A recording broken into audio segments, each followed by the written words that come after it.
Good morning বন্ধুরা, তোমরা সবাই কেমন আছো? আশা করি অবশ্যই ভালো আছো। আর সকালবেলায় উঠে মেয়েদের কাজ কি? বাসি ঘর আগে ঝাঁট দেওয়া, বিছানা তোলা, এটাই হচ্ছে কাজ।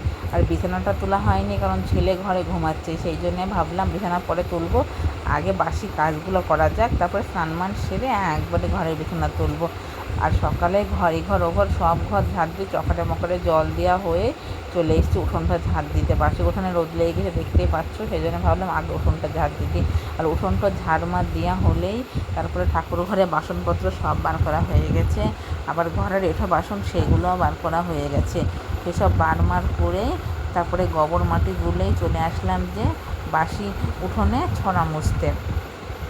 আর সকালবেলায় উঠে যেমন বাসি ঘর ঝাঁট দেওয়া, উঠোন ঝাঁট দেওয়া যেমন সবচেয়ে বড় কাজ, তেমন বাসি উঠোনে ছড়া মশা সেটাও হচ্ছে আমাদের গ্রামের দিকে সবচেয়ে বড় কাজ। কারণ বাসি উঠোনে যদি রোদ লেগে যায়, আমাদের দিকে আছে বাসি উঠোনে রোদ লাগাতে হয় না, যত ভোরে ভোরে উঠে পারো বাসি উঠোনটাকে আগে মুছে নাও, বাসি যেন না থাকে, এটাই হচ্ছে কাজ। কি বিশ্বাস করো না করো জানি না, কিন্তু আমাদের দিকে এটা কিন্তু সবাই বিশ্বাস করো। চলো বন্ধুরা, তাহলে আমার ইন্ট্রোটা দিয়ে দিই। হাই ফ্রেন্ড, আমি অঞ্জনা। আমার ব্লগে যারা যারা নতুন, প্লিজ আমার চ্যানেলটা একটু সাবস্ক্রাইব করে দাও। আর যারা যারা সাবস্ক্রাইব করছো তাদেরকে অসংখ্য ধন্যবাদ। আর যারা যারা সাবস্ক্রাইব করোনি তাদেরকেও অসংখ্য ধন্যবাদ, সাবস্ক্রাইব না করে ভিডিও দেখছে, কিন্তু প্লিজ সাবস্ক্রাইবটা সবাই করে দাও। আর বড়দের প্রণাম আর ছোটোদের ভালোবাসা দিয়ে আমি আমার ভিডিওটা শুরু করলাম। ভিডিওটাকে স্কিপ করবো না, আর ভিডিওটাকে কি ভালো কি খারাপ প্লিজ একটু কমেন্ট বক্সে জানিও। আর ওইগুলো একটু সবুজ হয়ে গেছে তো ওইগুলো কালকে মাটি নিয়ে এসে তারপরে ওইগুলোকে লেপবো। ওইগুলোকে মাটি দিয়ে না লেপলে ওগুলো সবুজ সবুজে থাকবে, তাই ভাবলাম মাটি নিয়ে আসবো কোনো জায়গা থেকে, তারপরে মাটি দিয়ে লেপবো। আর তারপরে চলে আসলাম ঠাকুর ঘর মুছতে।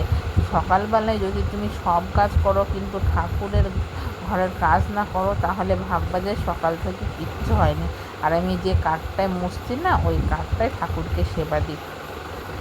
আর ঠাকুরকে সেবা দেওয়া হলে আমরা অন্য কাজ করি। সকালবেলায় উঠে যেমন বাসি কাজ করাটাই ইম্পর্টেন্ট, তেমন আমার মনে হয় সব কাজ করার সঙ্গে সঙ্গে নিজেদের খাওয়ার সঙ্গে সঙ্গে ভগবানকে অবশ্যই সেবা দেওয়া উচিত। কে বিশ্বাস করো না জানো না, কিন্তু আমি বিশ্বাস করি যে ভগবানকেও সেবা দেওয়া উচিত, এটা আমার বিশ্বাস। আর তারপরে চলে এসেছি, এই দেখো সব জামাকাপড় সব কালকে বার করে রেখেছিলাম, ওই জামাকাপড়গুলো ভাবলাম পরে কাচবো, কারণ আজকে আমার উপোস আছে, আমাদের এখানে পুজো আছে তো। আর সেই জন্যে ভাবছি আগে থাল বাসন মাজবো, তারপরে ঠাকুরের বাসন মাজবো, তারপরে স্নান ধান করে পুজোর ফুল টুল তুলে তারপরে বিকালবেলা যখন স্নান করব তখন আবার জামা কাপড়গুলো কাচবো টাইম পেলে। আর যদি না পাই তবে পরের দিন অবশ্যই কেচে দেবো। আর এই দেখো আমার এই ট্যাপে জল থাকলে খুব সুবিধা হয় গো বাসনপত্রগুলো ধোয়া, কিন্তু কলে জল থাকলে অসুবিধা হয় সেটা অবশ্যই, কিন্তু কলে যদি জল না থাকে তাহলে তো কিছু করার নাই। আর তারপরে আমার স্নান ধান হয়ে গেছিলো, স্নান ধান করা হয়ে গিয়ে গাছের ফুলও তুলে নিয়েছি, সাদা ফুল নীলকণ্ঠ ফুলও তুলে ফেলেছি। আর তারপরে আমি লেগে পড়েছি এই তুলসী মন্দিরটা ঠিক করতে। ছেলেকে বললাম মাটি নিয়ে আনতো, তুলসী মন্দিরটা ঠিক করব। তারপরে ছেলে মাটি এনে দিয়েছে। আর মাটি আনার পরে তুলসী মন্দিরটা ঠিক করতে লেগেছে। তারপরে তুলসী তলাটা আমি ঠিক করছিলাম, তুলসী তলাটা আমি ঠিক করতে করতে চলে গেলাম ঘরের কাজে, কারণ ছেলে বললো যে মা তুমি যাও, আমি তারপরে সব ঠিকঠাক করব। আর আমি এই দেখো পুজোর কাজে করতে চলে এসেছি, আর এই ফুলগুলো আজকে তুলেছি। তারপরে ছেলে কি করছিল সেটা তোমাদের সঙ্গে শেয়ার করছিলাম। তারপরে ছেলে ওই দেখো আবার মাটি এনে তুলসী তলাটা আবার ঠিক করছিল। আর এই দেখো ও মাটি নিয়ে চলে এসেছে, আমি তুই তাহলে কর, আমি তাহলে ঠাকুরের কাজগুলো ওইদিকে করি, ঠাকুরের কাজ করতে চলে গেছে। আর তারপরে স্নান ধান করে ঠাকুরকে আগে ভাবলাম সেবা দিয়ে দিই। আর ঠাকুরকে মোছা, তারপরে ঠাকুরের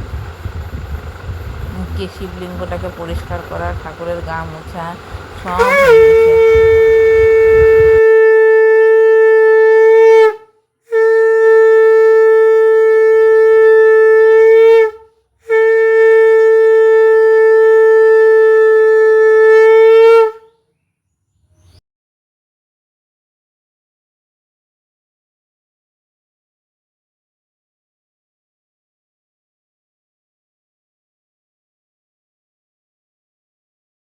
আর এই দেখো দেখো ঠাকুরকে পুজো দিয়ে আমি ভাবলাম যে আমার বন্ধুদের সঙ্গে শেয়ার করে দিই ঠাকুরকে পুজো দেওয়ার পরে ঠাকুরকে কেমন লাগছে।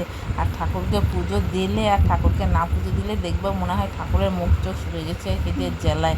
আর কি করবার, আজকে নীলকণ্ঠ গাছে বেশি ফুল হয়নি, একটাই নীলকণ্ঠ ফুল হয়েছে, সেই জন্য আজকে মহাদেবকে দিয়েছিলাম। তারপরেই সব কাজকাম সেরে চলে এসেছিলাম হরলিক্স করতে। জলটা গরম করে নিয়েছি, তোমাদের সঙ্গে শেয়ার করা হয়নি। ওর ঠাকুমাকেও দিয়ে দিয়েছি, আর তোর আমার ছেলেকেও দিয়ে দিয়েছি। আর ছেলেরটা তো আমি গুলে দিচ্ছ, ঠাকুমারটা ঘরে দিয়ে এসেছি, আর গ্যাসের ওষুধটাও দিয়ে এসেছি, ও খাচ্ছে। আর ছেলেরটা বললাম আমি হরলিক্স করে দিচ্ছি, তুই খা, আমার তো আজকে পুজো আছে, আমি পরে খাবো। এই জন্যে ও হরলিক্সটা খাবে, আর আমি একটু বিশ্রাম করবো, কারণ আমার শরীর ভালো লাগছে না। তারপরে দেখলাম এত পরিমাণ রোদ হচ্ছে, আচারগুলো তাহলে রোদে দেওয়া যায়, সেই জন্য আচারগুলো রোদে দিয়েছি। আর তুলসী মন্দিরটা চলো তোমাদের সঙ্গে শেয়ার করে দিই কেমন লাগছে। এই দেখো তুলসী মন্দিরটা তোমাদের সঙ্গে শেয়ার করছি, তুলসী মন্দিরটা ভালো লাগছে। সব কাজ কাম সেরে চলে এসেছি রান্নার কাজে। ওই দেখতে পেয়েছি সকালবেলায় বাসি কাজ কাম সেরে ঠাকুরকে জলমল দিয়ে আসলাম রান্নার কাজে। দেখো রান্নাটা কী করছে, তারপরে আবার আমরা আজ পুজো আছে, আমার জন্য কী রান্না করবো সেটাও তোমাদের সঙ্গে শেয়ার করবো, ঠাকুরটাও তোমাদের সঙ্গে শেয়ার করবো। চলো আজকের মেনুটা তোমাদের সঙ্গে শেয়ার করে। এই দেখো এখানে হচ্ছে ভাত, মুগের ডাল, মিষ্টি কুমড়ো পইটা দিয়ে তরকারি, আর পটল ভাজা, আর এখানে আলু ভাজা। আজকে মেনে এইটুকুনে। তারপরে আমি ভাবলাম একটু মিষ্টি ভেজানো যাক, মিষ্টিটা ভেজে দিচ্ছে, ছেলেকে খেতেও দিয়ে দিচ্ছে। আজকের মতন ভিডিওটা এই পর্যন্ত, কাল আবার নেক্সট ভিডিও নিয়ে তোমাদের সঙ্গে খুব তাড়াতাড়ি আসছে। বাই বাই বন্ধুরা।